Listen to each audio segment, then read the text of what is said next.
सुखदेव जी ने मना कर दिया। देवताओं से कहने लगे, क्व सुधा क्व कथा लोके क्व काचः क्व मणिर्महा ब्रह्मरातो विचार्यैवं तदा देवान् जहास तदा देवान् जहास।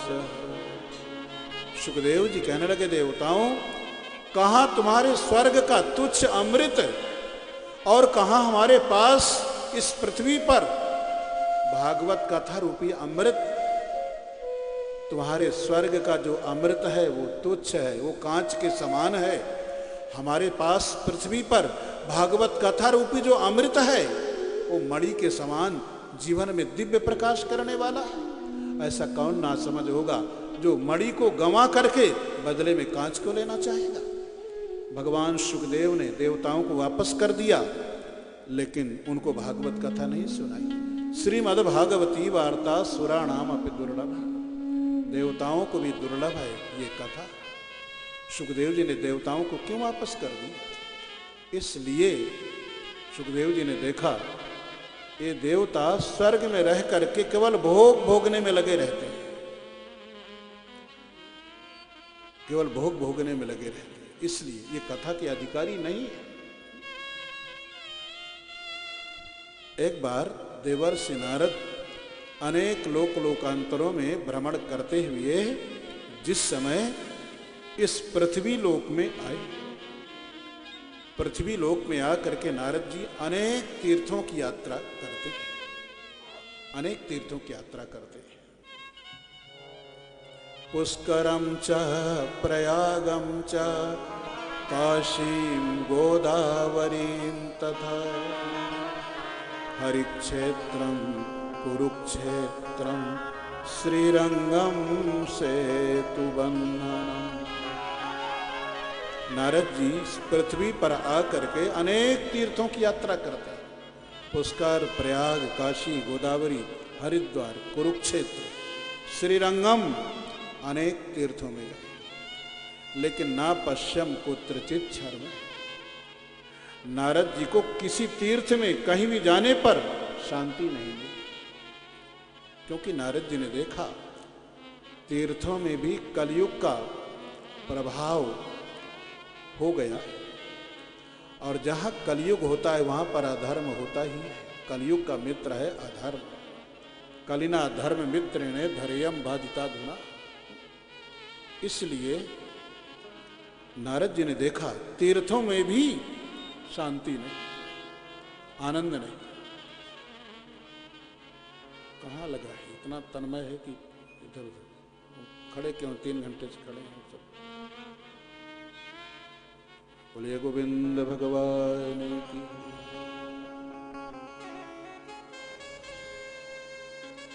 नारद जी ने देखा तीर्थों में भी सत्यम नास्ति तपः शौचम दया दानम न विद्ये। सत्य बोलने वाले नहीं रहे, तपस्या करने वाले नहीं रहे, दया करने वाले, दान करने वाले नहीं रहे। कलयुग के मनुष्य केवल उदर पोषण में लगे हैं, पेट भरने में लगे हैं। कोई योगी नहीं, कोई सिद्ध नहीं, कोई सत्कर्म करने वाला नहीं। जैसे कलयुग के दावानल के द्वारा सारे साधन भस्म हो गए। कलयुग का विचित्र दृश्य देखते देखते नारद जी जिस समय भगवान श्री कृष्ण चंद्र की लीला स्थली श्री वृंदावन धाम में पहुंचे, वहां पर जाकर के यमुना के तट पर देखा विचित्र दृश्य। एक जवान स्त्री रो रही है, उसके सामने 2 बूढ़े आदमी बेहोश होकर के पड़े। एक तो बूढ़े हैं, दूसरे बेहोश हैं। वो स्त्री उन दोनों को होश में लाने के लिए जोर जोर से आवाज लगा रही है। शुश्रूषन्ति प्रबोधन्ति, उनके कान में आवाज लगा रही है, उनकी बेहोशी को भंग करने का प्रयास कर रही है। लेकिन उनकी बेहोशी इतनी भयंकर है, वो नहीं जग रहे। लेकिन भाई वो स्त्री अकेली नहीं है, सैकड़ों स्त्रियां उसकी सेवा में उपस्थित हैं। उसको सांत्वना बंधा रही है, लेकिन वो स्त्री उसको शांति नहीं मिल रही है। उसी समय नारद जी वहां पर उपस्थित होते, उस स्त्री ने नारद जी को देखा, उठ करके खड़ी हो गई, आवाज लगाया, भो भो साधो क्षणं तिष्ठ मच्चिन्तामपि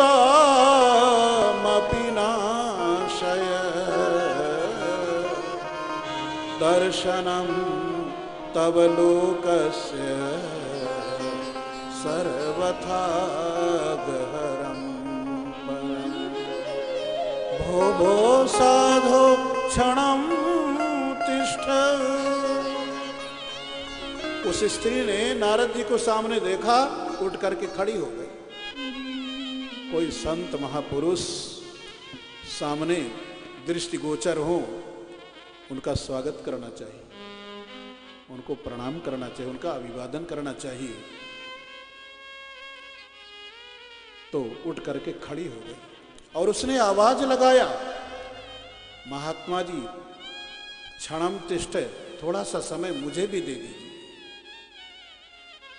ज्यादा समय नहीं मांगा, कह सकती थी 1 सप्ताह का समय दीजिए, ये कह सकती थी 15 दिन का समय दे दीजिए, कह सकती थी महीने भर का समय दे दीजिए, लेकिन नहीं, उसने कहा भो साधो क्षणम तिष्ठ, थोड़ा सा समय मुझे भी आप दो। इसका मतलब सच्चे संत का संग अगर थोड़ी देर के लिए भी मिल जाए तो हमारे जीवन में चमत्कार हो जाता है। श्री हनुमान जी महाराज लंका में गए, लंका में प्रवेश करना चाहते हैं, लेकिन चारों तरफ रखवाले ही रखवाले। सोचने लगे कैसे प्रवेश करें, रावण का सुरक्षा प्रबंध बड़ा कड़ा है, तो मच्छर जैसे छोटे बनकर के भीतर प्रवेश करने लगे। फिर भी लंकिनी ने धर दबोचा, पकड़ लिया। अब आप समझ सकते हैं, इसका मतलब रावण की लंका में उसकी इच्छा के विरुद्ध एक मच्छर भी भीतर प्रवेश नहीं कर सकता। अरे भाई, आपके कमरे में कौन मच्छर आया, कौन बाहर गया, कौन भीतर आया, मच्छर पर कौन नजर रखता है। लेकिन रावण की लंका में इतना कड़ा सुरक्षा प्रबंध, हनुमान जी मच्छर जैसे छोटे बन करके प्रवेश करने लगे। लंकिनी ने पकड़ लिया, कहने लगी तू चोर है, मेरी लंका में प्रवेश करने जा रहा है। मेरा व्रत है, मैं चोरों का आहार करती हूं। कोई अन्न का आहार करे, कोई फल का आहार करे, कोई दूध का आहार करे। लंकिनी ने कहा मोर आहार जहां लगी चोरा, मैं चोर का आहार करती हूं। श्री हनुमान जी ने देखा दुनिया का सबसे बड़ा चोर है रावण। हजारों स्त्रियों के होने के बाद भी भगवान श्री राघवेंद्र सरकार की प्रिया श्री सीता जी को चुरा करके लाया, इतना बड़ा चोर, और उसकी रक्षा कर रही है। और मैं चोर का पता लगाने आया तो मुझे चोर समझ रही है। इसका मतलब इसकी खोपड़ी बिल्कुल उल्टी है। हनुमान जी ने लंकिनी की खोपड़ी में एक मुक्का मारा। जहां बीमारी होती है वहीं पर तो प्रहार किया जाता है, ऑपरेशन वहीं होता है जहां बीमारी होती है। हनुमान जी ने देखा इसकी खोपड़ी बिल्कुल उल्टी, एक मुक्का मारा, मुख के बल गिर पड़ी, मुख से रक्त की धारा बह निकली। लंकिनी उठ करके संभल करके खड़ी हुई, लेकिन भाई हाथ जोड़ करके खड़ी हुई, हाथ जोड़ करके खड़ी हुई। आपको कोई मुक्का मारे, आप गिर पड़े, रक्त की धारा बह निकले, तो हाथ जोड़ करके खड़े होंगे कि लाठी डंडा लेकर के खड़े होंगे। लेकिन हनुमान जी के मुक्के का चमत्कार देखिए, लंकिनी के मुख से रक्त निकला, संभल करके खड़ी हुई, लेकिन हाथ जोड़ करके खड़ी हुई। उसका जीवन बदल गया, उसकी बोली बदल गई, उसकी भाषा बदल गई।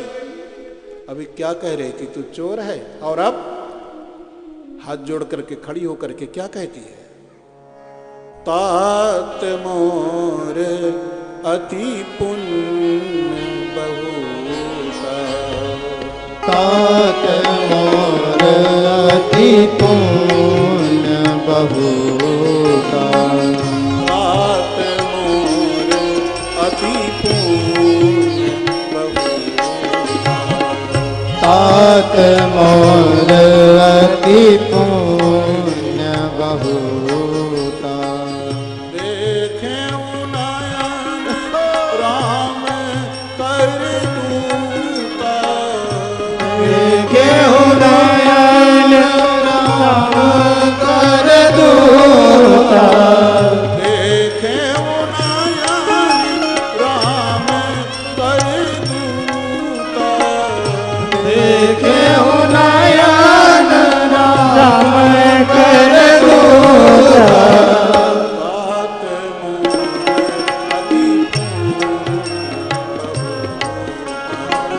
तात मोर अति तात मोर अति पुण्य बहुता। लंकनी हाथ जोड़ करके खड़ी होकर के कहने लगी, मेरा अहोभाग्य, परम सौभाग्य, आपके दर्शन हुए। और लंकनी ने एक बहुत अच्छी बात कही। लंकनी ने एक बहुत अच्छी बात कही, इधर ध्यान दे। लंकनी हनुमान जी से कहने लगी, महाराज बहुत अच्छा सत्संग हुआ, बहुत अच्छा सत्संग हुआ। तो हनुमान जी ने कौन सा सत्संग किया था? हनुमान जी ने तो मुक्का ही मारा। क्या सत्संग में मुक्केबाजी होती है? लेकिन भाई सत्संग में मुक्केबाजी ही होती है, सत्संग में मुक्केबाजी ही होती है। वक्ता की वाणी का मुक्का श्रोता के मस्तिष्क पर चलता रहता है, चलता रहता है। जैसे हनुमान जी ने लंकनी की खोपड़ी पर मुक्के का प्रहार किया, वैसे ही वक्ता की वाणी का मुक्का श्रोता के मस्तिष्क पर चलता रहता है। और पता नहीं वक्ता की वाणी का कौन सा मुक्का श्रोता के मस्तिष्क पर चमत्कार कर दे कि उसका जीवन बदल जाए। एक क्षण का सच्चे संत का संग मिले तो जीवन में चमत्कार होता है। उस स्त्री ने नारद जी से कहा, महाराज क्षणम तिष्ठ, थोड़ा समय मुझे भी दीजिए। आपका मुझे दर्शन हुआ, आपकी वाणी के द्वारा मुझे शांति मिलेगी। मेरे बड़े भाग्य कि आप जैसे संत के दर्शन हुए। दर्शनम तव लोकस्य सर्वथाग हरम परम। संत का दर्शन ऐसे ऐसे पापों को नष्ट कर देता है जिन पापों को भोगना ही पड़ता है। अघ जैसे पाप न हन्यते भोगम बिना इतियाघा, जो बिना भोगे नष्ट ना हो, ऐसे आग जैसे भयंकर पाप को भी संत का दर्शन नष्ट कर देता है। नारद जी कहने लगे, देवी तुम्हारा परिचय क्या है? ये जो दोनों बूढ़े होकर के बेहोश होकर के पड़े हैं, ये कौन है? ये सैकड़ों स्त्रियां तुम्हारी सेवा में उपस्थित हैं, ये कौन है? वद देवी सविस्तारम स्वस्य दुखस्य कारणम, मेरे सामने अपने दुख का विस्तार से वर्णन करो। इस संसार में जीव के दुख को सुनने का समय केवल दो के पास में है, क्योंकि सब अपना दुख सुनाना चाहते हैं। संसार में तो सभी दुखी हैं, लेकिन अगर जीव के दुख को कोई सुनना चाहते हैं तो केवल दो, या तो संत या फिर भगवान। वो स्त्री नारद जी से कहने लगी, महाराज अहम भक्ति ऋतिक ख्याता, मेरा नाम है भक्ति। अब देखिए साक्षात भक्ति महारानी के ऊपर संकट पड़ा है, वो रो रही है। संसार वाले के ऊपर संकट आता है तो भक्ति महारानी का आश्रय लेते हैं। भक्ति महारानी संसार के जीवों के संकट को समाप्त करती है, लेकिन आज साक्षात भक्ति महारानी के ऊपर संकट पड़ा है, वो रो रही हैं। इसका मतलब भक्ति महारानी के संकट को कौन दूर करे? ये संत, ये भगवान के भक्त भक्ति महारानी के संकट को भी नष्ट कर देते हैं। अपना परिचय दिया, मेरा नाम है भक्ति। ये जो दोनों बूढ़े होकर के बेहोश होकर के पड़े हैं, ये मेरे बेटे हैं। एक का नाम है ज्ञान, दूसरे का नाम है वैराग्य। ज्ञान वैराग्य नाम आनौ काल योगेन जर्जरौ। महाराज ये मेरे दोनों पुत्र ज्ञान और वैराग्य समय के प्रभाव से बूढ़े हो गए और बेहोश होकर के पड़े। भक्ति महारानी कहने लगी, ये जो सैकड़ों स्त्रियां हैं जो मेरी सेवा में उपस्थित हैं, ये कोई साधारण नहीं है। गंगाद्याः सरितश्चैमा, गंगा यमुना सरस्वती नर्मदा कावेरी कृष्णा इत्यादि नदियां स्त्री के रूप में मेरी सेवा में उपस्थित हैं। इसका मतलब है जहां पर भगवान की भक्ति होती है और जहां पर भगवान की कथा होती है वहां सारे तीर्थ उपस्थित हो जाते हैं। तत्रैव गंगा यमुना त्रिवेणी गोदावरी सिंधु सरस्वती च सर्वाणि तीर्थानि निवसन्ति तत्र यत्राच्युतोदार कथा प्रसंगः यत्राच्युतोदार कथा प्रसंगः। जहां पर भगवान की कथा होती है और जहां पर भगवान की भक्ति होती है वहां सारे तीर्थ उपस्थित हो जाते हैं।